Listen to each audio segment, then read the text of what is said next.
Hello বন্ধুরা, সবাইকে স্বাগত জানিয়ে শুরু করছি নতুন আরও একটি ভিডিও। আজকের এই পর্বে আমি একটি গুরুত্বপূর্ণ বিষয় নিয়ে আলোচনা করব। অনেক সময় দেখা যাচ্ছে যে প্লে স্টোর থেকে কোনো অ্যাপস যদি ডাউনলোড করতে চাই, সেক্ষেত্রে সেটা ডাউনলোড হয় না অথবা পেন্ডিং দেখায়। আর এটা কিভাবে আপনারা সলিউশন করবেন আমি এই ভিডিওর মাধ্যমে সেটা দেখাবো। এজন্য প্রথমে আমরা প্লে স্টোরটি ওপেন করে নিচ্ছি। প্লে স্টোর ওপেন করার পরে সর্বোপরে ডানে একটি প্রোফাইল আইকন দেখতে পাবেন, এটার উপর ক্লিক করতে হবে। এরপরে হচ্ছে নিচে চলে আসবেন, নিচে চলে এসে দেখতে পাবেন সেটিংস, এটার উপর ক্লিক করুন। সেটিংসে ক্লিক করার পরে আপনার এখান থেকে খুঁজে বের করবেন নেটওয়ার্ক প্রিফারেন্সেস, এটাকে এক্সপ্যান্ড করতে হবে।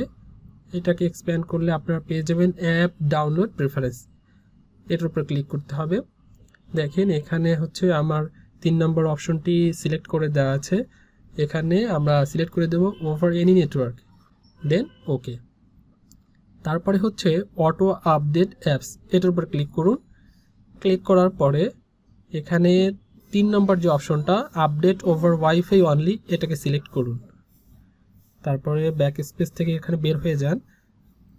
তারপর চলে আসবেন অটো প্লে ভিডিওস, এটার উপর ক্লিক করুন।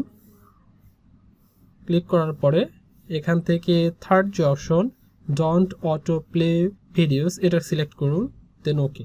এরপরে এই অপশনগুলো হয়ে যাওয়ার পরে অ্যাপস থেকে বের হয়ে যাবেন। বের হয়ে যাওয়ার পরে প্লে স্টোর যে অ্যাপসটি রয়েছে এটাকে ট্যাপ করে ধরে রাখবেন, অর্থাৎ আঙ্গুল দিয়ে চেপে ধরে রাখবেন। ধরে রাখলে এইরকম একটি পপ আপ উইন্ডো চলে আসবে। এখান থেকে অ্যাপ ইনফোতে ক্লিক করুন। অ্যাপ ইনফোতে চলে আসার পরে এখান থেকে পাবেন আপনারা স্টোরেজ, এটার উপর ক্লিক করুন। এরপরে হচ্ছে নিচে দেখতে পাবেন হচ্ছে ক্লিয়ার ডেটা, এটার উপর ক্লিক করুন। ক্লিয়ার অল ডেটা, দেন ওকে।